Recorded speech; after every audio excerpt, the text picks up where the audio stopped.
নমস্কার বন্ধুরা, আমি প্রণয় মজুমদার এবং আপনাদের চ্যানেলে আপনাদের প্রত্যেককে স্বাগত জানাচ্ছি। অ্যাস্ট্রো প্রণয় আপনাদের চ্যানেল, আপনাদের জন্য ভিডিও বানানো এবং এটা স্পেশাল ভিডিও একটা। আমি আগের দিন একটা ভিডিও বানিয়েছিলাম যে এই লক্ষণগুলো বলে দেবে আপনার বাড়িতে অলক্ষ্মী বাস করছে। আজকের ভিডিওটা তার উল্টো, যে এই বিশেষ লক্ষণগুলো বলবে আপনার বাড়িতে লক্ষ্মী বাস করছে। তো বন্ধুরা চলুন, খুব ইন্টারেস্টিং টপিকস এবং মেলান যে মিলছে কিনা আপনার বাড়ির সাথে। তো আপনাদের চ্যানেল সাথে থাকতে হবে, রেগুলারলি আপডেটগুলো আসে এবং ডেসক্রিপশন রইল, ফোন বা হোয়াটসঅ্যাপ নাম্বার রইল, মনে হলে যোগাযোগ রাখতে পারেন বা করতে পারেন। মনে হলে হোয়াটসঅ্যাপ করবেন, নাম্বার দেওয়া রয়েছে। তো চলুন বন্ধুরা শুরু করি বা শুরু করা যাক। দেখুন, লক্ষ্মী কিন্তু ভীষণ চঞ্চলা। লক্ষ্মী সেই কারণে কোনো জায়গায় স্থির নন, দেবী লক্ষ্মী। এবং সেই জন্য নারায়ণ খুব যত্ন করে তাকে আগলে রেখেছেন, তাও বারবার তিনি নারায়ণকে ছেড়েছেন বা নারায়ণের থেকে দূরে গেছেন। তো আমরা কি ছাড় আছি? কিন্তু আমরা তো প্রত্যেকেই লক্ষ্মীকে চাই, আমরা প্রত্যেকেই মা লক্ষ্মীকে চাই না? হোক বা সুখ। তো বন্ধুরা, আজকে সেই সেই আলোচনাগুলোই এই ভিডিওতে করব। বা কাদের বাড়িতে লক্ষ্মী বাস করবেন। দেখুন, লক্ষ্মী বাস মানে একটা এরকম নয় যে, ব্যাপারটা ক্লিয়ারলি বুঝতে হবে যে আমি কিছুদিন ইনকাম করলাম, কিছুদিন উপার্জন করলাম, বা এটা আমার বাড়ি মানে কি, আজকের দিনে মানুষের এই বাড়ির কনসেপ্টটা অনেকটা উঠে গেছে। ফ্ল্যাটে থাকেন, যে যার মতো আলাদা হয়ে গেছেন, খুব ছোট পরিবার। কিন্তু একটু যদি আমি 20 বছর আগে চলে যাই, 30 বছর আগে চলে যাই, যৌথ পরিবার হতো এবং মানুষ নিজেদের বংশ নিয়ে, নিজেদের ফ্যামিলি নিয়ে ভীষণ গর্ব করতেন। এবং আজকেও আছেন কিছুজন অবশ্যই। এবং যাতে ছোট পরিবারও, আমি লক্ষ্মী বলতে বৃহৎ আকারে বলতে চাইছি। শুধু এখানে আমি ক্যাশ ধরছি না, যে আমার মানি ব্যাগটা কতটা মোটা এটা নয়। তো এই জিনিসটা বুঝবেন। এবং 2 নম্বর কথা হচ্ছে যে লক্ষ্মী এক্ষেত্রে, দেবী লক্ষ্মীর কৃপা পরবর্তী প্রজন্মগুলোও ঠিকঠাক পাবে, তো তার ব্যবস্থা কি আমি করে রাখতে পেরেছি? কারণ ধরুন আজকে আমার একটা সন্তান হয়েছে, পুত্র বা কন্যা। আমি তো চাইবো আমার সন্তানটা ভালো প্রতিষ্ঠা পাক, ভালো জায়গায় যাক, ভালো উন্নতি করুক, ভালো চাকরি করুক, ভালো বিজনেস করুক, যা হোক। এই যে দেবী লক্ষ্মীর যে কৃপা বর্ষাবে তো ঠিক মতো, সেই আলোচনাটা এই ভিডিওতে তুলে ধরব। দেখুন, প্রথম হচ্ছে বাড়ির লক্ষ্মীকে একটা পুরুষ যতই ইনকাম করুন, এখনকার দিনে মহিলারাও ইনকাম করেন, ঠিক কথা। যে বাড়ির মহিলারা ঠিক আছেন, সেই বাড়ি কিন্তু লক্ষ্মী বাস করবে। এবং যে বাড়ির মহিলারা গুছনি, পরিষ্কার পরিচ্ছন্নতা পছন্দ করে না, নোংরা আবর্জনা না রাখেন, এবং সবচেয়ে বড় কথা, যে বাড়ির মহিলা এবং মা, স্পেশালি মা এবং মহিলারা, ধরুন হয়তো এরকম ধরতে পারি, ধরুন একটা ছেলে বিয়ে করেছে, তার ওয়াইফ এসছেন এবং ওয়াইফ হয়তো 2 বছর বিয়ে হয়েছে। ছেলেটির মা রয়েছে, মায়ের বয়স হয়তো 60 বছর, তার মিসেসের বয়স হয়তো 30 বছর। তো দুটো জেনারেশনের এই যে মহিলা, এবং অবশ্যই উনি মানে মা, এই মহিলারা যদি ঠিক থাকেন, আপনি প্রথমে ধরবেন বাড়ির লক্ষ্মী এবং বাড়ির শান্তি বিরাজ করবে। এই নিয়মের কোনো ব্যতিক্রম নেই। এটা কিন্তু ঘটনা।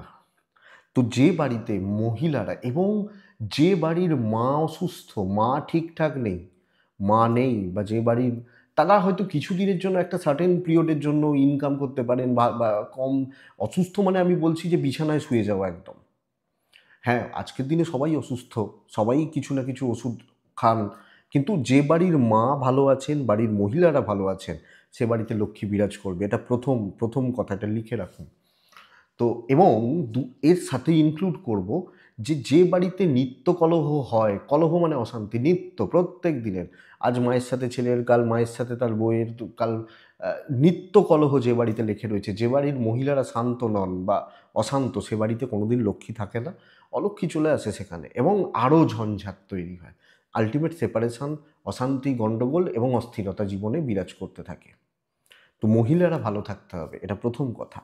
2 হচ্ছে, লক্ষ্মীর দিক হচ্ছে উত্তর এবং উত্তর পূর্বের কোণ, দেবস্থানটাই হচ্ছে ওটা। তো যে বাড়ির উত্তর এবং উত্তর পূর্ব কোণ ঠিক আছে, টয়লেট করে বসে আছেন, সে বাড়িতে লক্ষ্মী থাকবে না। এবং অনেকে জিজ্ঞেস করেন এর প্রতিকার দিয়ে ঠেকিয়ে রাখা যায়। ফিট অ্যান্ড ফাইন করে দেওয়া যায় না পুরোপুরি। প্রতিকার অন্য অনেক জিনিসের আছে, কিন্তু যে বাড়ির উত্তর দিক, উত্তর পূর্ব কোণ, দেখুন যেগুলো চেঞ্জ করা যায়, যেমন কি ধরুন আমি নোংরা আবর্জনা করে রেখে দিয়েছি, সেটা চেঞ্জ করা যায়।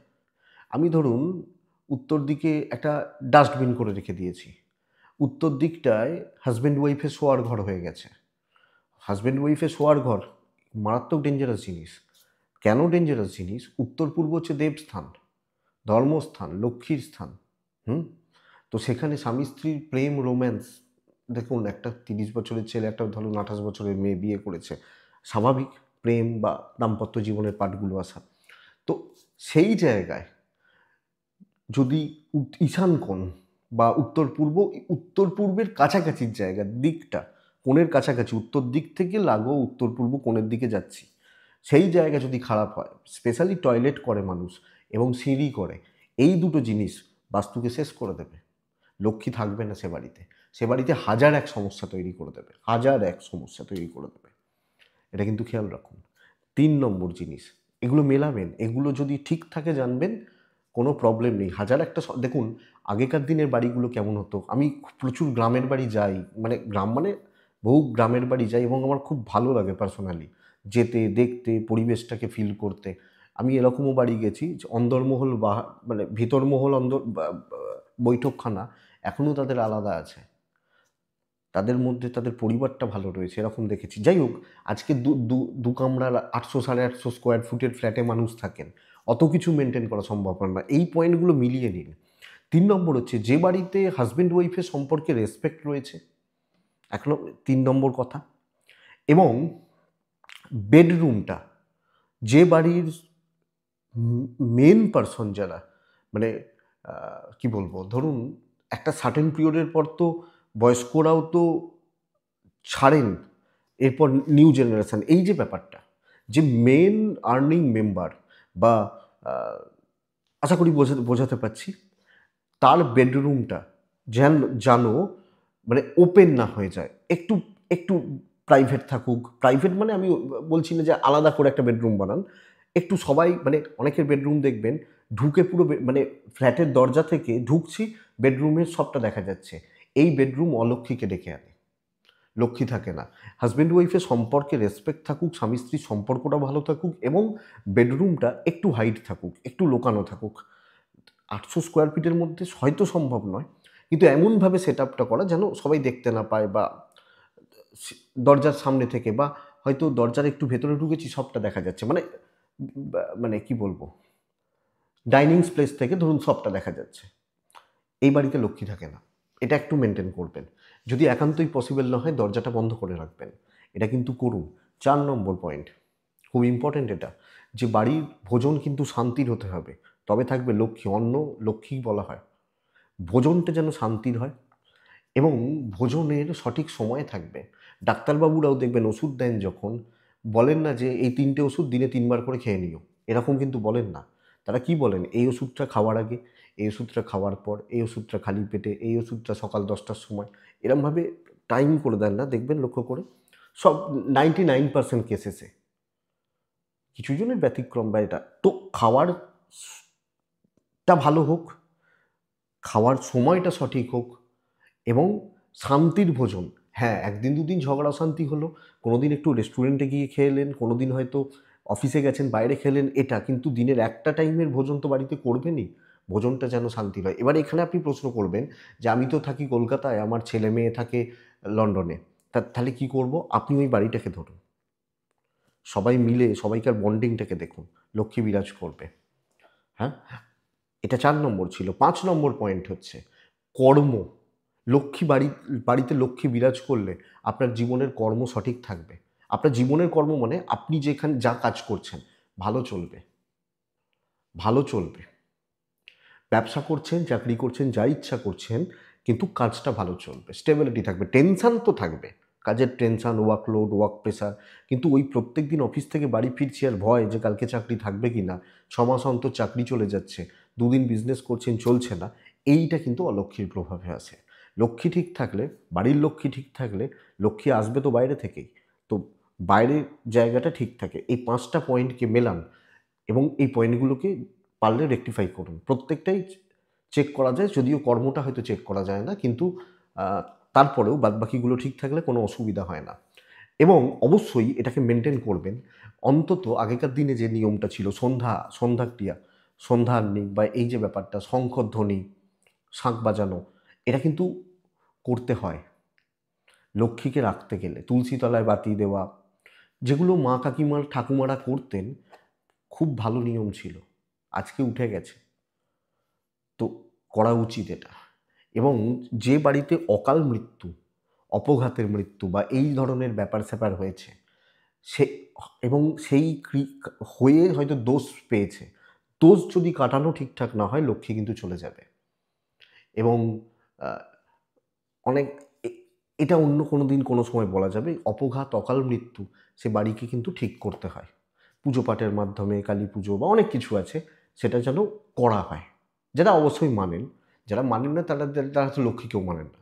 তো যাই হোক, তো এই জায়গাগুলো মৃতের দোষ, এটা কিন্তু লক্ষ্মী চলে যায়, কারণ লক্ষ্মীকে ধরে রাখা খুব শক্ত, দেখবেন। তাই জন্যই তো আমরা এত প্ল্যানিং করি, এখানে ইনভেস্ট করব, ওখানে ইনভেস্ট করব, ওখান থেকে টাকা পাবো, তাহলে ওই জায়গাটা ওটা কিনবো। প্ল্যানিং না, যাতে লক্ষ্মীকে আমরা ধরে রাখতে পারি। তো ধরে রাখতে গেলে বেসিক এই জায়গাগুলোকে ঠিক করুন। এবং সবচেয়ে ইম্পর্টেন্ট পয়েন্ট, বাড়ির লক্ষ্মী যেন ভালো থাকে। মা, কাকিমা, ঠাকুমা, বাড়ির বউ, বাড়ির মেয়ে, এরা যেন ভালো থাকে। ভালো হবে তো, ডেফিনেটলি ভালো হবে। তো দেখুন, ভালো হচ্ছে বা ভালো থাকবে, অবশ্যই ভালো থাকবে। স্পেশালি এই জায়গাটা, এক হচ্ছে ঈশান কোণ এবং বাড়ির মহিলারা যেন ভালো থাকে। তো দেখুন, এইগুলো হলে আপনার বাড়িতে লক্ষ্মী বিরাজ করবে। হয়তো আপনার ব্যাংকে 10-20 কোটি টাকা না থাকলেও, আমরা তো চাই না ওগুলো, সুখ, সমৃদ্ধি, শান্তি বিরাজ করবে। এটাই তো লক্ষ্মীর নির্দেশ। না হলে তো অলক্ষ্মী বাসা বাঁধতে পারে। তো এইটা দেখে নিন। আশা করছি ভিডিওটা কাজে লাগবে। অনেকদিন পর এই টাইপের ভিডিওগুলো আবার বানাচ্ছি, আমার নিজেরও ভালো লাগছে। আমি আরও বানাবো এই ভিডিওগুলো। ভালো থাকুন, সুস্থ থাকুন, আর বন্ধুরা অবশ্যই শান্তিতে থাকুন। নমস্কার।